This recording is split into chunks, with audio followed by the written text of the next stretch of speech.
يا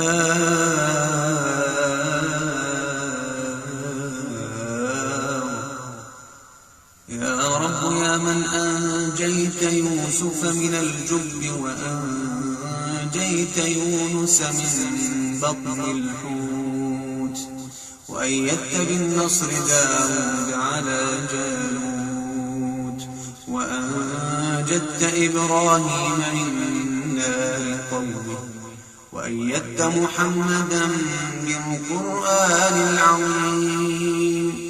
يا رب أنزل السكينة على قلوب إخواننا الأسرى وأيدهم بنصر من عندك. اللهم مد القوة في أجسادهم والإيمان في قلوبهم وأيدهم بمدد من عندك يا جبار السماوات والأرض يا من تجيب المضطر إذا دعاك. ندعوك بقلوب شاخصة إليك أن تحفظ إخواننا الأسرى وأن تفرج كرباتهم وتنصرهم على من عاداهم.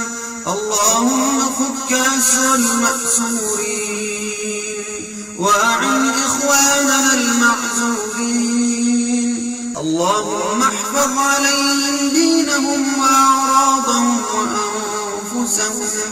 اللهم إنهم ضعفاء فقوهم مظلومون فانصرهم مبتلون فثبتهم. اللهم إنهم عبادك خرجوا في سبيلك وابتغاء مرضاتك.